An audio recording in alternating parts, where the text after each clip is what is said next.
From ghoulies and ghosties. From ghoulies and ghosties. And long-leggedy beasties. And long-leggedy beasties. And things that go bump in the night. Good Lord! Deliver us! Deliver us.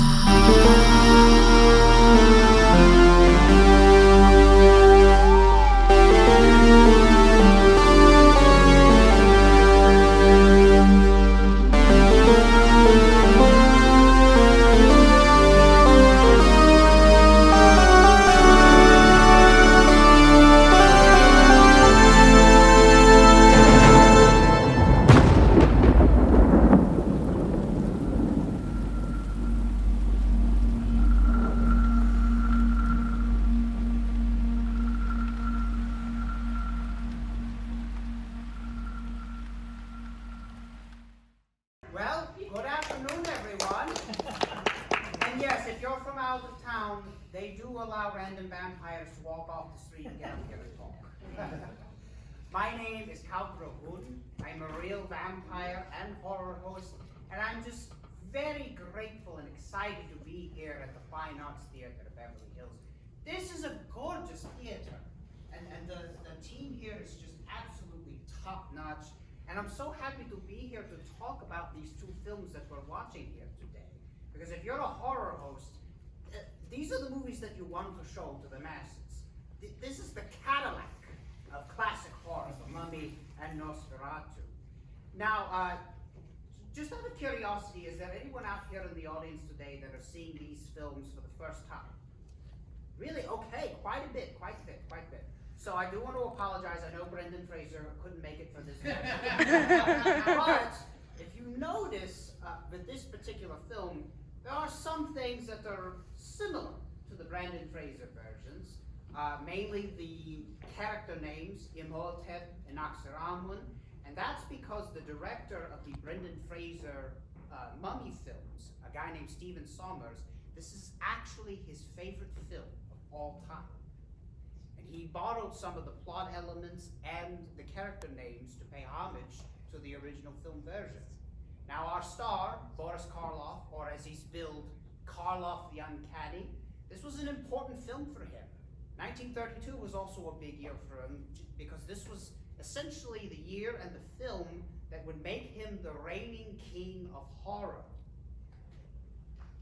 And of course, as you know, previously he broke out, literally, as the monster in Frankenstein, in the highest grossing film that Universal Studios had.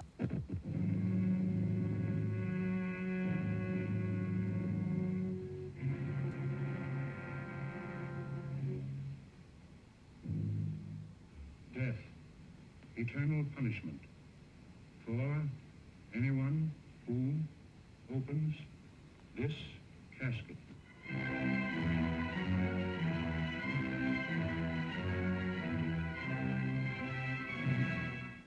The mummy. Is it dead or alive? Human or inhuman? You'll know. You'll see. You'll feel the awful, creeping, crawling terror that stands your hair on end and brings a scream to your lips. There's nothing on earth like the mummy. You will not remember what I show you now, and yet I shall awaken memories of love and crime and death. Now I know his horrible plan. He's going to kill her and make her a living mummy like himself.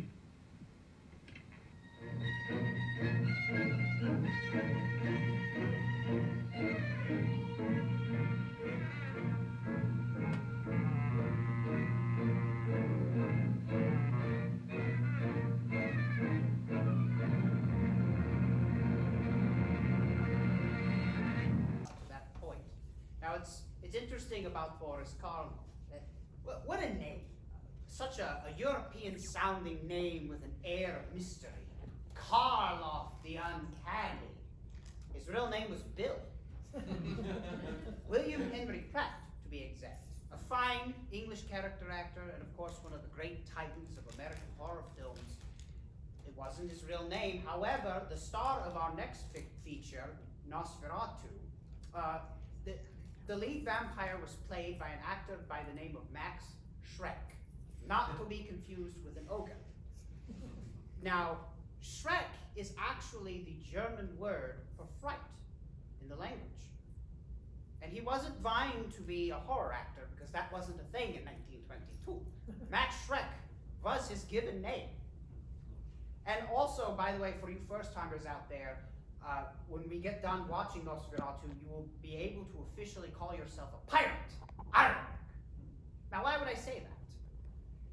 You will notice some similarities with a different story out there. Maybe you've heard of it, Dracula, the novel.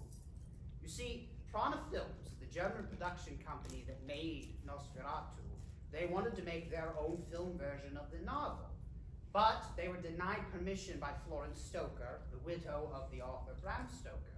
So, director F.W. Murnau, producer Alvin Grau, and writer Heinrich Galen decided that they would change things just enough to make a different movie.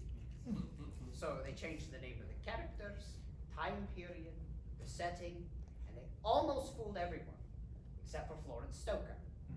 And she sued them in court and won, and effectively had the movie banned.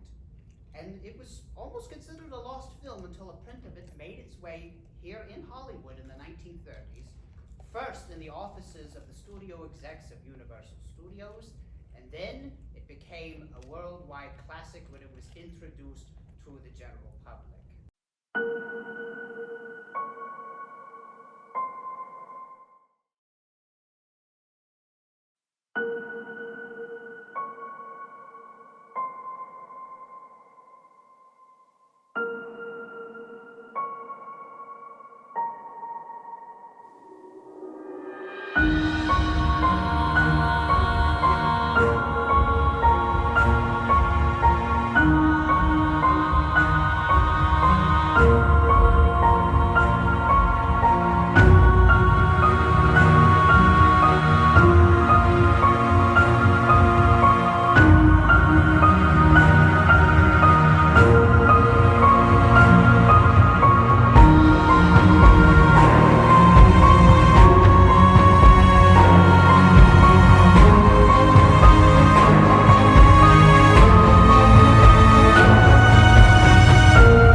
I think this is a perfect year to do this double feature. Well, for one thing, it's always a great year to show a mummy film. But also, since we're about to get yet another reboot of Nosferatu, this would be about the third one. The third film version of Nosferatu. You had the first one in 1922, and then in 1979, Werner Herzog would remake Nosferatu, but he would retain the same characters from the novel. So it gets really confusing. But this year, we're getting another Nosferatu, thanks to Robert Eggers, and I hope you kind of do a little bit of comparing and contrasting, mainly because I just saw some new press images of the new Nosferatu, and I think Bill Skarsgård kind of looks like the lead singer of Smashing Pumpkins, but you decide. Anyway, that's all the time I have this afternoon, but I appreciate you all for allowing me to come up here and fill your heads with useless information. My name is CountDrahoon. You can find me on social media at CountDrahoon, and I hope you enjoy Nosferatu. And before I leave you, please always remember that as far as things go, when things go bump in the night, there are such things.